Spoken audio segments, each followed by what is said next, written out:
আসসালামু আলাইকুম ওয়া রাহমাতুল্লাহি ওয়া বারাকাতুহু। নাহমাদু ওয়া নুসাল্লি আলা রাসূলিল কারীম, আম্মা বা'দ, ফাউযু বিল্লাহি মিনাশ শাইতানির রাজীম, বিসমিল্লাহির রহমানির রহিম।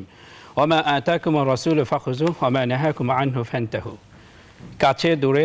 কাছে দূরে দেশে বিদেশে দর্শক যে যেখান থেকে আমাদের নিয়মিত আয়োজন নিউজ 24-এর ইসলাম ও আমরা লাইভ অনুষ্ঠান দেখছেন, অনুষ্ঠানের পক্ষ থেকে সকলকে আন্তরিক শুভেচ্ছা জানাচ্ছি।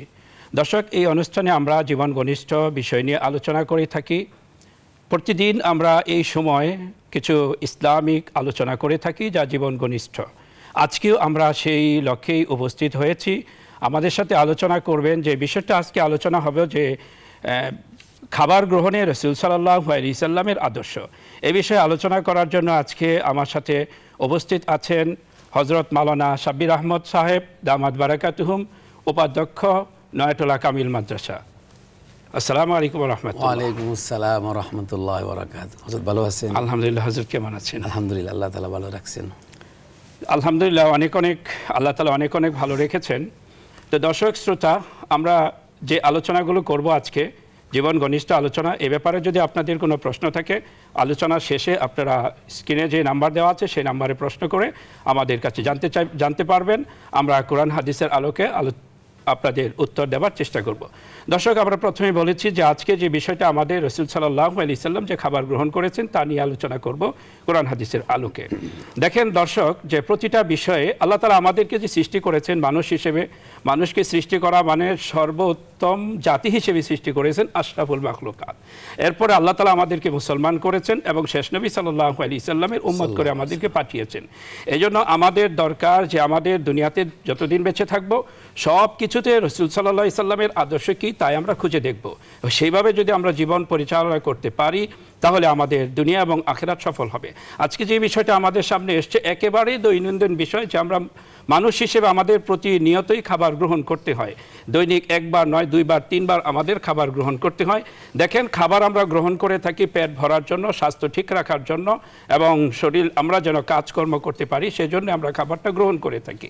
এটা একেবারেই দেখা যায় যে আমাদের ব্যক্তিগত বা স্বার্থের একটা কাজ, কিন্তু এই কাজটা যদি আমরা রাসূল সাল্লাল্লাহু আলাইহি ওয়াসাল্লামের আদর্শ কি, রাসূল সাল্লাল্লাহু আলাইহি ওয়াসাল্লাম খাবার কিভাবে গ্রহণ করতেন, কোন জাতীয় খাবার বেশি পছন্দ করতেন, কোন পদ্ধতিতে খাবার খেতেন, আমরা সেই বিষয়গুলো লক্ষ্য করে যদি আমরা সেই হিসেবে আমল করি তাহলে রাসূল সাল্লাল্লাহু আলাইহি ওয়াসাল্লামের আদর্শের উপর আমল করার কারণে প্রতিটা লোকমায় আমার সওয়াব হবে।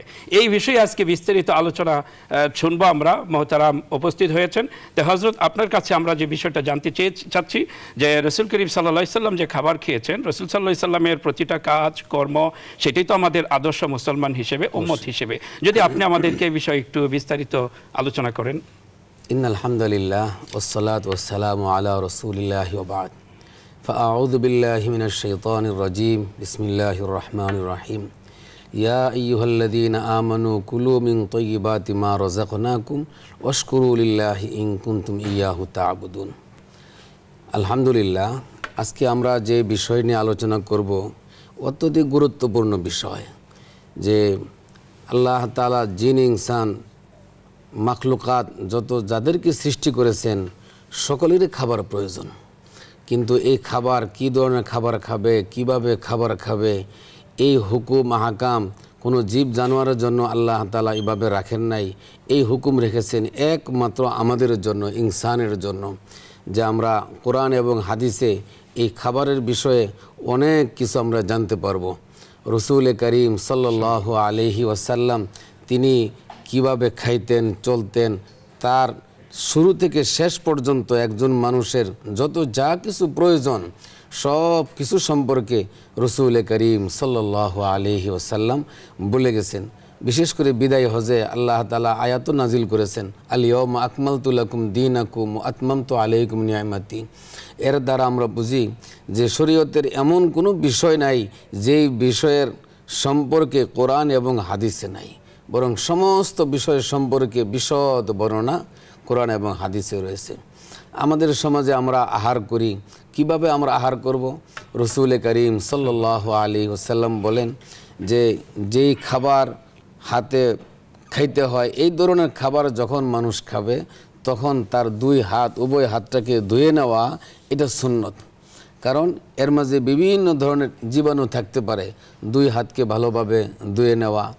আর খাবার যখন খাবে আল্লাহ রসুল বলেন সাম্মিল্লাহ ওকুল বিয়ামিনিক ওকুল মিম্মা ইয়ালিক, যে তুমি আল্লাহর নাম নিয়ে খাও, কারণ আমার সামনে যে রিজিক, এই রিজিক কে দিয়েছেন আমাকে?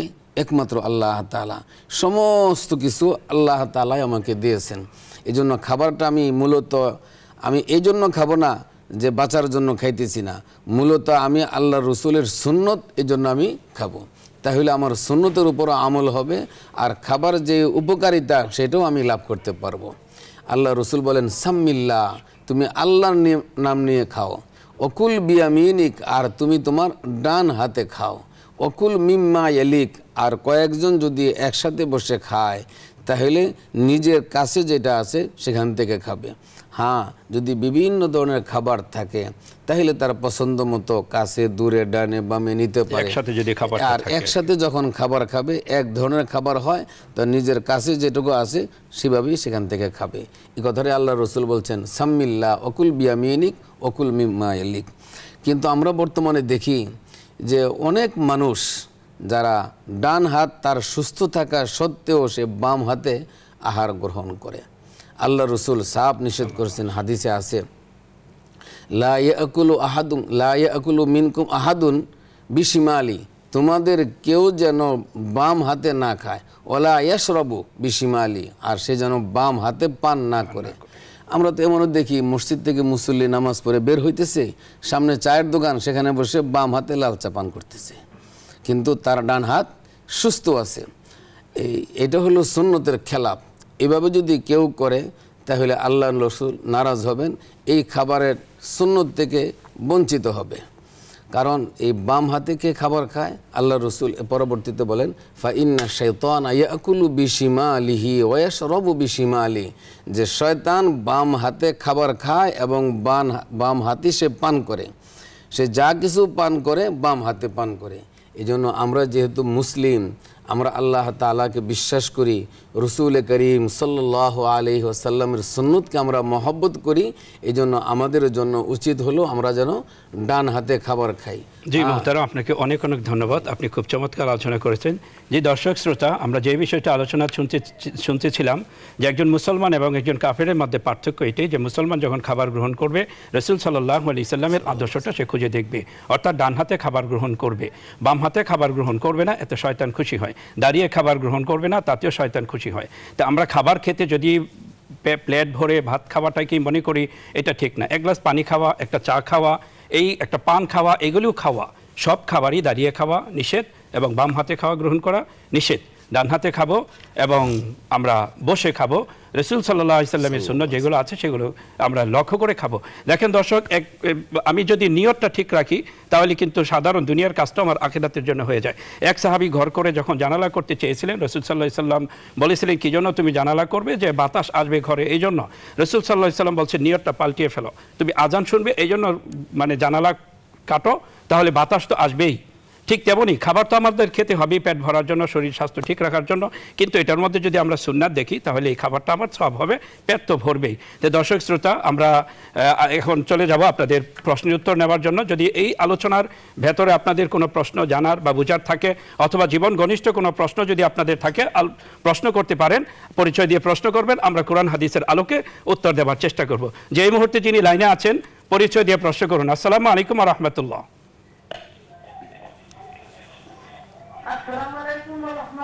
ওয়ালাইকুম আসসালাম ওয়া রাহমাতুল্লাহ।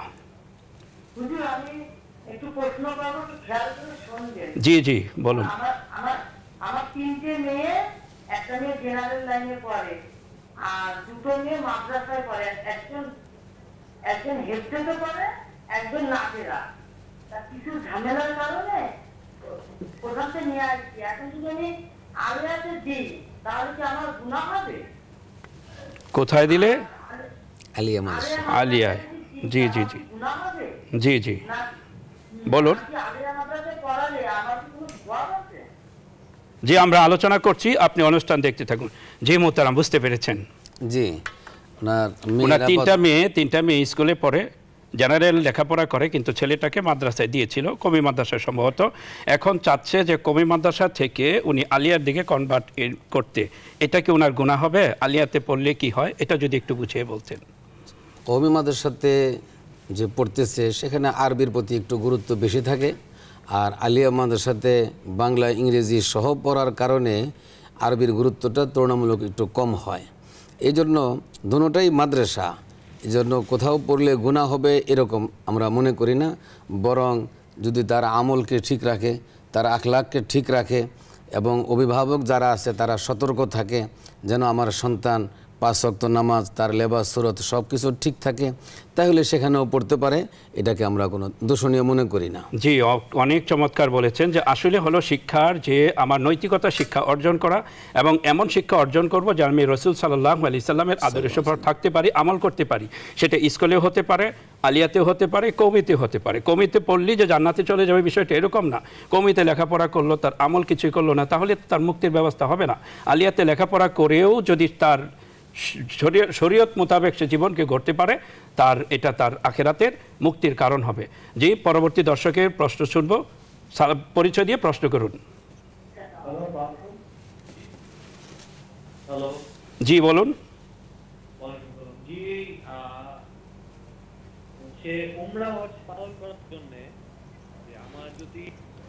জি, আমরা লাইনম্যানের সমস্যা হয়েছে, আমরা পরের দর্শকের কাছে যাব।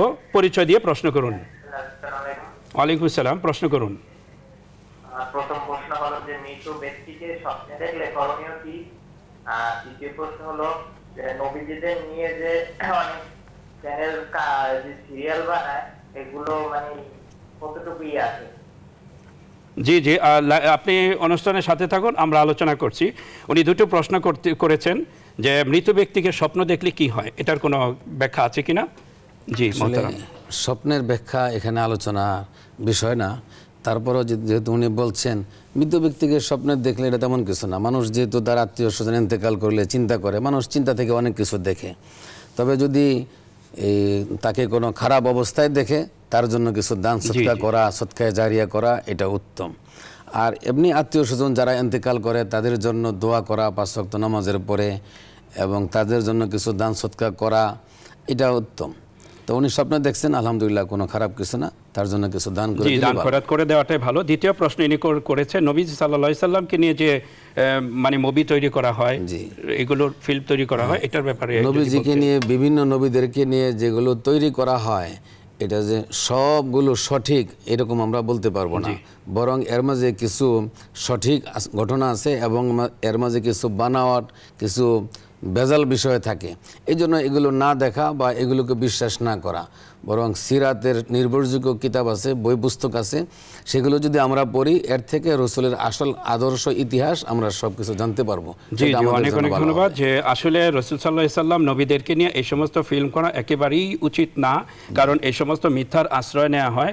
এটা রসুলদের ইতিহাস জানতে হলে ইতিহাস, যেটা সিরাত গ্রন্থ, এগুলো পড়েই আমরা জানতে পারবো। জি, পরবর্তী দর্শকের প্রশ্ন শুনবো। পরিচয় দিয়ে প্রশ্ন করুন। আসসালামু আলাইকুম। ওয়ালাইকুম আসসালাম। হুজুর, ওই আমার একটা প্রশ্ন ছিল। জি বলুন। বলছি আমার ওই মেয়ে একটু সাবালিকা হয়ে যাওয়ার কাছাকাছি, বুঝলেন, 12 বছর বয়স হয়ে যাচ্ছে। এখন ওই হেফজ করায় 3 পারা মুখস্থ। জি, এখন হেফজ না করায় যদি আলিয়াতে দিই তাহলে কি কোনো গুনাহ হবে কিনা, এটাই শুনতে হচ্ছে। জি, আপনি অনুষ্ঠানের সাথে থাকেন, আমরা আলোচনা করছি। জি মোহতারাম, বুঝতে পেরেছেন, একটু আগে এই বিষয়ে আলোচনা প্রশ্ন হয়েছিল। এই ধরনের প্রশ্ন ছিল, যখন 3 পারা হেফজ হয়েছে, যদি তার জেহেন ভালো থাকে, মুখস্থ শক্তি ভালো থাকে, পড়ার প্রতি আগ্রহ থাকে, তাহলে সাবালিকা হইলেও কোনো সমস্যা নাই। আমাদের মেয়েরা বা আমাদের আত্মীয় স্বজন তারা এরপরেও পড়তেছে। এমনকি আমরা জানি বয়স 30, 35, 40 সংসার, তার ছেলে মেয়ে আছে কয়েকজন, তারাও স্কুল কলেজে পড়ে। এই ধরনের মা বোন তারাও এখন হেফজ পড়তেছে।